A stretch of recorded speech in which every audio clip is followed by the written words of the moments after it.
8.5. Define and apply secure coding guidelines and standards. And here we are at the last domain, unless you're one of those guys who goes, I think I'm going to start with the last domain first. But other than that, it's been awesome. I hope you've enjoyed it as much as I have.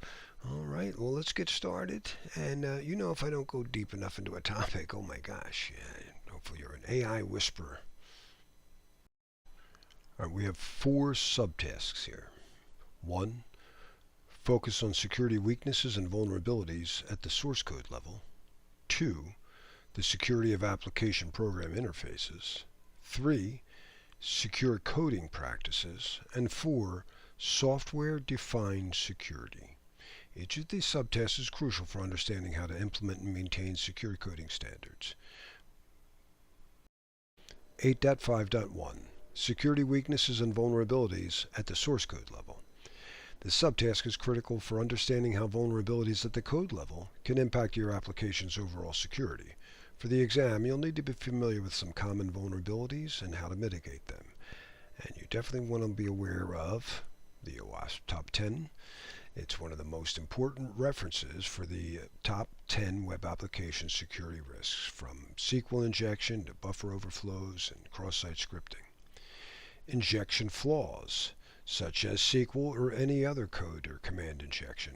Major concern. To prevent them, you need to implement proper input validation and use parameterized queries. These flaws are frequently tested in the exam because they remain among some of the most critical and common flaws in web applications. Authentication and access control. Weaknesses in authentication mechanisms and access control can lead to unauthorized access and privilege escalation. Secure coding practices should address these issues, particularly around session management and authorization processes. Sensitive data exposure. Detect and fix improper handling of sensitive data. This includes using encryption for both data at rest and data in transit. Cross-site scripting. Another key vulnerability often exploited in web applications. Proper output encoding and content security policies are essential for preventing cross-site script attacks, especially when handling untrusted data on web pages. 8.5.2. Security of application program interfaces. Larry's favorite topic.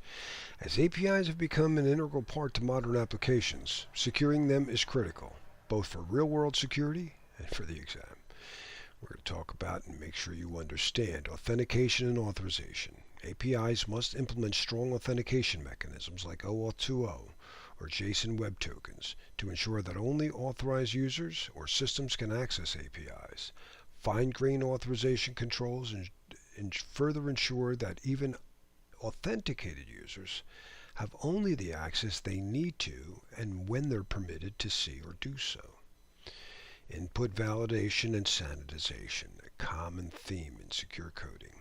APIs need to strictly validate and sanitize all input to prevent injection attacks. Rate limiting and throttling. Implementing rate limiting and request throttling protects APIs from abuse, such as denial of service or excessive use that could degrade performance. This is a security measure that's often overlooked, but critical for maintaining availability of services. Encryption and data protection. Always ensure that APIs use HTTPS TLS for securing data in transit, and sensitive data is properly encrypted at rest. Avoid exposing sensitive information through API responses, logs, and another frequent topic on the exam. Monitoring and logging. Implementing real-time monitoring and comprehensive logging is essential for tracking API usage and detecting anomalies that could indicate misuse at the security or a security breach. Logging also supports forensics analysis in case of a security incident.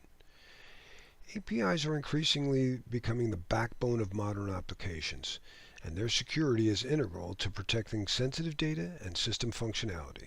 The principles we've discussed here, authentication, input validation, and encryption, are recurring themes, and so mastering these concepts will help you in many areas. And if you want to learn more or go deeper, you know what to do.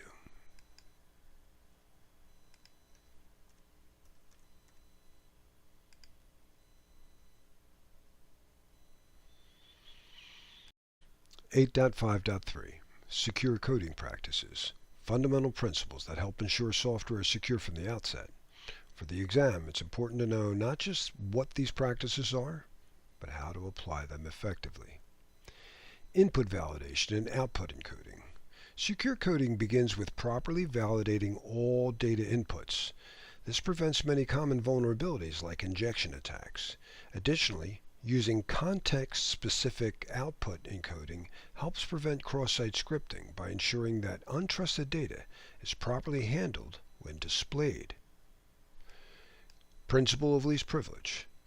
It's standard throughout the exam, and it's critical for secure software design. Software components should be designed to operate with the least amount of system privileges necessary. By limiting access rights, you reduce the potential damage that could occur if an attacker gains unauthorized access or just an accident should happen. Secure error handling and logging. Proper error handling ensures that sensitive information isn't exposed in error messages. Logging practice must also avoid exposing sensitive data, and logs should be stored securely to ensure that they're tamper-resistant and available for auditing in case of an incident. Regular code reviews and static analysis. Conducting regular peer code reviews focuses on security and helps identify potential vulnerabilities early in the development process. Additionally, static code analysis tools are used to automatically detect security issues in the source code, allowing you to address them before they become real problems. These secure coding practices are designed to create a foundation of security that integrates into the entire software development lifecycle. 8.5.4 Software-Defined Security. This is a more advanced concept that brings together many of the ideas we've discussed so far, and it's definitely something you should understand for the exam. First, let's define the concept. Software-defined security is about managing security policies and controls through software rather than using specific hardware, firewalls, routers, etc. This flexibility is crucial in modern dynamic IT environments. Automation is the key benefit of software-defined security. For the exam, understanding how this automation can improve the security posture by ensuring consistent policy application. The flexibility of software-defined security is our next point. This allows for rapid adjustment of security controls across the entire network. The exam may test your understanding of how this agility benefits overall security management. Centralized management is another critical aspect. This ties back to the principle of consistency in security controls, which is a recurring theme in the exam. And lastly, we have an example with VMware NSX. Now, while the exam isn't vendor-specific, understanding real-world applications of these core concepts can help solidify your knowledge. And as we wrap up this task, notice how software-defined security embodies many of the secure coding API security principles we discussed. This interconnectedness is key for the holistic security approach that the exam emphasizes. All right, wrapping up Task 8.5, Secure Coding Guidelines and Standards. We talked about implementing secure coding guidelines. Enforcing secure coding practices is essential to preventing vulnerabilities at the source code level. This includes applying the OWASP Top 10 recommendations, practicing input validation, and securely handling sensitive data. Focus on API security. APIs are a common attack vector, so strong authentication, input validation, and encryption practices must be enforced to safeguard them. The principles of rate limiting, logging, and real-time monitoring are also crucial to maintain API security. Adopt secure coding practices. These include the principle of least privilege, secure error handling, and regular code reviews. Static analysis tools should also be leveraged to detect potential vulnerabilities very early in the development process. Leverage software-defined security. SDS provides flexibility by allowing security policies to be centrally managed and dynamically enforced across both physical and virtual environments. Automation plays a key role in enhancing the security posture through predefined rules and real-time adjustments. And continuous improvement. We know security's never set it and forget it, right? Same with secure coding. We have to put this into a part of our lifecycle management process and ensure ongoing improvements. All right, we did it. Let's let's try it out with our prompt at the end. And I'll tell you, I learned a lot doing this thing, so I hope people enjoy this. All right, if you're here and 8.5 wasn't the first module you decided to watch, I thank you very much for making it all the way through here. This was so fun. Arpita Gandhi, my partner, asked me to do this a few months ago, and I was very resistant. I looked at all the redundant stuff in there, and she said, nah, I think you should do it. I asked the LLMs, and they said you should do it.